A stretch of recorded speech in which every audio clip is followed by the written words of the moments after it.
Olá, seja muito bem-vindo e bem-vinda ao Conexão Self, seu espaço de transformação. A realidade é meramente uma ilusão, apesar de ser uma ilusão muito persistente. Albert Einstein. Se você assistiu o filme Matrix, vai se lembrar de uma das cenas finais, quando após ser baleado mortalmente, o protagonista Neo se levanta com um olhar curioso e confiante e passa a realizar proezas mágicas, como por exemplo, frear o avanço de vários disparos de tiros desferidos contra ele por agentes das máquinas. A trama, que usa a metáfora tecnológica da realidade virtual para representar nosso mundo tridimensional, ilustra a passagem de Neo de um homem comum para a condição de o escolhido e capaz de todo tipo de interferência sobre o mundo físico, através da forma como este passa a enxergar o universo ao redor, não pelas formas aparentes, mas visualizando os códigos da sua programação. Justamente por isso, ou seja, tendo acesso ao programa da realidade, pode ele alterá-la, reprogramando-a de acordo com sua vontade e intenção. Matrix reuniu multidões, desencadeou uma verdadeira febre cultural, edição de livros e documentários dedicados a explorar aquilo de mais profundo revelado na trilogia. Para todo e qualquer estudante de metafísica e misticismo, a analogia que ele representa sempre foi muito clara. Há um outro trecho, bem anterior ao citado, quando Neo pela primeira vez vai ao encontro do oráculo, e enquanto aguarda sua audiência com tal entidade, ele desenvolve um diálogo curioso com um jovem menino, não casualmente, com características de monge budista, que apenas olhando para uma colher, faz com que ela se curve e, em seguida, torne a posição original. Inquirido sobre tal feito, o jovem declara que não é a colher quem é curvada, mas, na verdade, não existe colher alguma. O mundo em que vivemos, de verdade, não existe, senão em nossa projeção, individual e coletiva. A forma com que nos impressiona, porém, é demasiada poderosa. Talvez em nosso despertar, não venhamos a provar de um instante a partir do qual os códigos-fonte da realidade tridimensional serão descortinados diante dos nossos olhos, tal como Neo enxergou. Provavelmente, a experiência real seja menos hollywoodiana, mas nem por isso menos fantástica. Estamos convencidos de que a vida neste plano tem sua razão de ser e não deve ser negligenciada, como o fazem alguns religiosos, sob a justificativa de que, por não ser o mundo real, deve ser abandonado. Talvez esse seja um dos maiores dilemas que enfrentamos durante a trajetória espiritual: conciliar os planos de causa e efeito. Nesse sentido, poderíamos dizer que a realidade é para nós tão importante quanto um quadro para seu pintor, um espaço criativo onde possa explorar seus dons e qualidades, seus sentimentos e sua alma, numa perspectiva onde ele próprio possa se contemplar como é, ou seja, um pintor e compartilhar com os demais, embelezando, inspirando e expandindo os seus horizontes. O pintor, é claro, permanecerá um artista em estado latente, independente e apesar de uma tela, pincéis e tinta. Contudo, apenas isso lhe restará: uma existência sem expressão. Sua vida é uma obra criativa na qual cria e recria a si próprio. Para que tenha êxito em sua criação, é essencial, em primeiro lugar, descobrir-se como é: um artista, o Criador. A realidade da qual participa, por outro lado, é alimentada pela criatividade de todos os demais. Iludidos pelos sentidos, os criadores acreditam ser espectadores, reagindo, se protegendo e lutando contra tudo ao seu redor. Desta disposição, estes criadores, ignorando a verdade de quem são, criam as evidências que apoiam as ideias de reação, proteção e luta. Você já não está alheio ou alheia a estes fatos, a esta verdade, e por isso impôs a si próprio o objetivo de despertar, ser o escolhido e escolhida nesta Matrix. A melhor forma de renascer para uma nova vida, de glória e esplendor, é se harmonizando com a fonte divina da qual você é parte eterna. Até que isso possa acontecer, tudo o que lhe acontece será um chamado para a sua iluminação. Doença, pobreza, dificuldades, criações coletivas inconscientes daqueles que se julgam meros espectadores da realidade tridimensional. Mas não estamos abandonados à própria sorte, condenados por nossas criações inadvertidas. Sempre houveram aqueles que despertaram, criaram obras milagrosas e compartilharam sua luz com os demais, para que pudessem despertar também. Assim, buscaremos nos ensinamentos de Jesus não só as evidências da verdade, que muitos de nós já conhecem, mas também o caminho a ser trilhado para alcançar a realização. No livro de Mateus, capítulo 6, versículos de 25 a 33, está escrito: Portanto, eu digo, não se preocupem com sua própria vida, quanto ao que comer ou beber, nem com seu próprio corpo, quanto ao que vestir. Não é a vida mais importante que a comida, e o corpo mais importante que a roupa? Observem as aves do céu.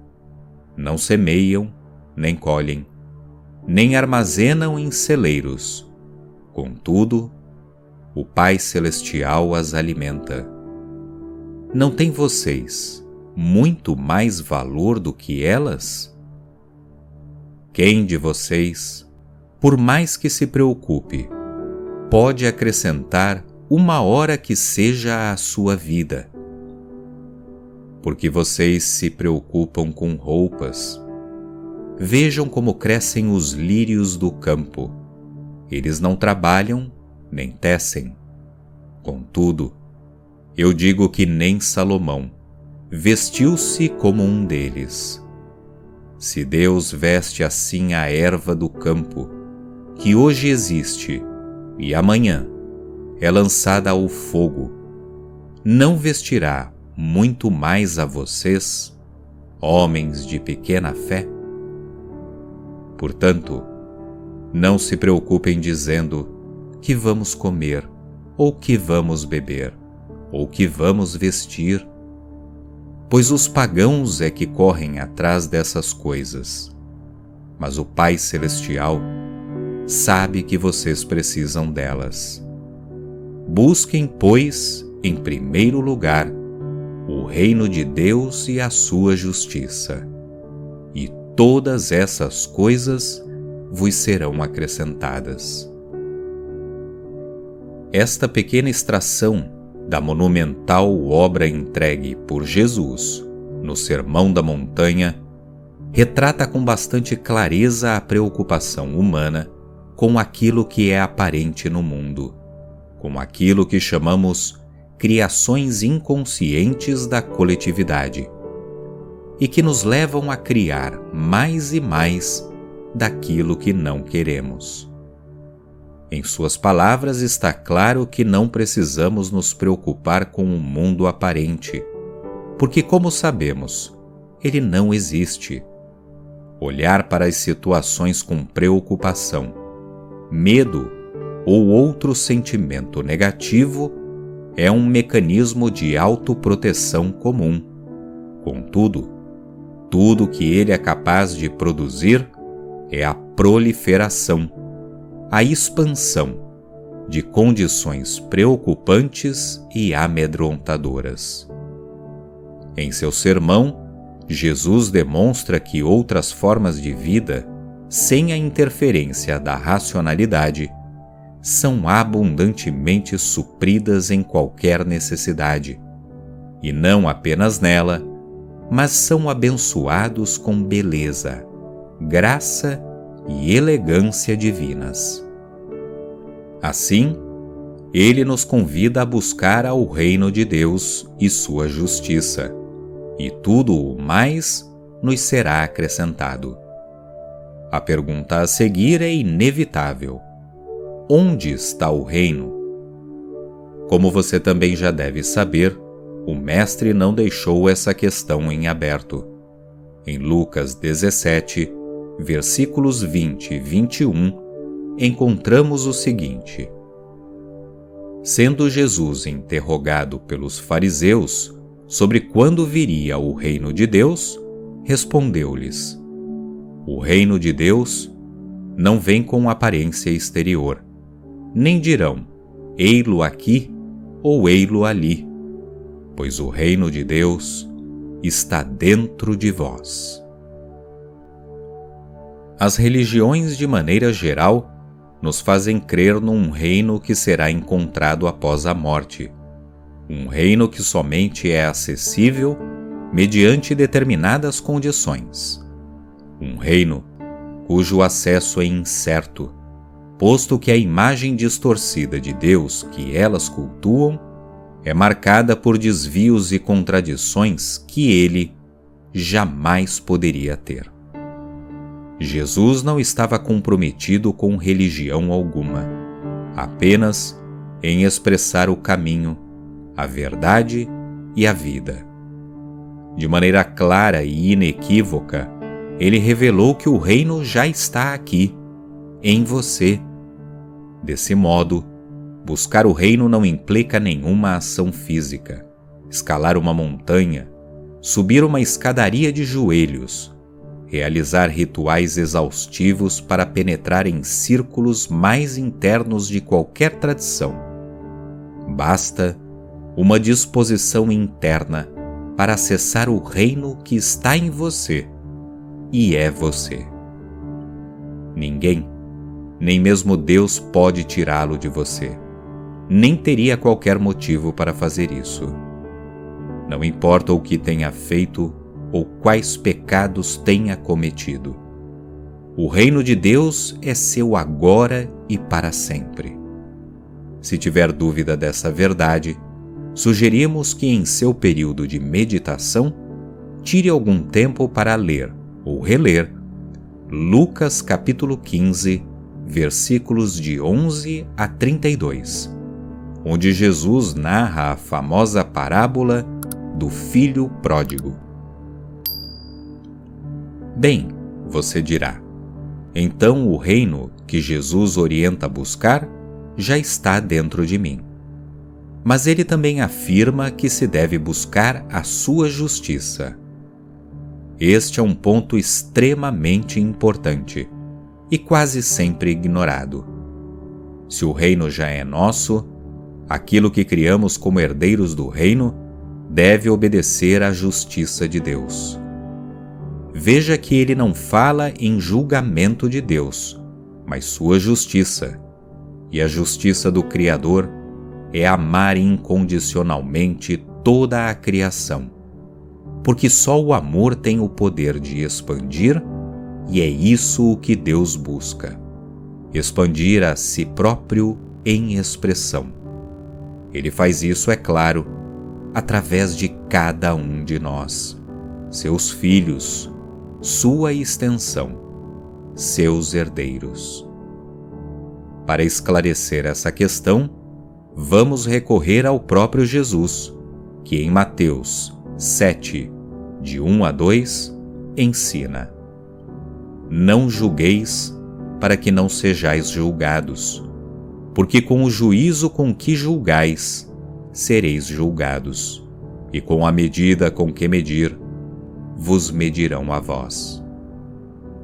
É claro que para aquele que observa o texto pela fria interpretação da letra, verá nisso uma espécie de sentença penal, no mínimo, um código de ética humana. Mas na perspectiva espiritual, Jesus sabia que quando um filho de Deus julga, está ele próprio condenado por este julgamento, pois tudo aquilo que concebe em sua mente com convicção será manifestado em sua experiência de vida. Por isso, o não julgamento é a melhor forma de nos aproximarmos da fonte, do reino de Deus. Assim como as bênçãos e satisfação abundante da vida se expressam naturalmente nesse plano tridimensional, isso só não acontece plenamente na vida dos humanos porque eles mantêm sua mente aprisionada aos sentidos, às imagens passageiras na tela do mundo. Julgam tudo o que percebem e não compreendem que estão julgando as expressões de Deus, seus irmãos, que na verdade absoluta são uma parte de si próprio. É por isso que o julgamento expande a experiência ilusória. A partir de hoje, volte-se para o reino, seja o reino de Deus. Encontre a paz que ele proporciona, porque estando nele, saberá que tudo já está sendo acrescentado em sua vida. Simplesmente dê graças e ajude aos demais a provarem do reino. Afirme para si mesmo a divindade que está lá. Assim, a divindade que há aí, em você, será vivificada e expandida. Há uma passagem no livro de Salmos que diz: Aquietai-vos e sabei que eu sou Deus. Salmo 46:10. Ele é mais uma das evidências que, calando os sentidos e as vozes do ego, presas às impressões do mundo tridimensional, há apenas a verdade, a fonte, o Eu Sou eterno e perfeito em todo o seu esplendor. Você pode provar dessa quietude mesmo quando contempla as expressões ao seu entorno, vendo através das formas e encontrando por trás delas a luz divina que você é capaz de vivificar. Não faça distinção. Não julgue o que é bom e o que é mal. Especialmente, não aceite nada como mal. Jesus ensinou a amar os inimigos, e este maravilhoso postulado nunca implicou em colocá-lo em estado de passividade ante as criações inconscientes dos seus irmãos. Ao contrário, amá-los, assim como amar situações e acontecimentos que possam parecer inimigas, é a capacidade do Filho de Deus ver Deus em todas as suas expressões. Isto porque ele próprio vê a si como emanação desta mesma fonte. Que sua luz possa brilhar mais e mais, dia a dia, e através dela saiba que não apenas está recriando a plenitude de bênção do reino de Deus em sua própria vida, mas ajudando a que seus irmãos e irmãs encontrem o paraíso em suas vidas também.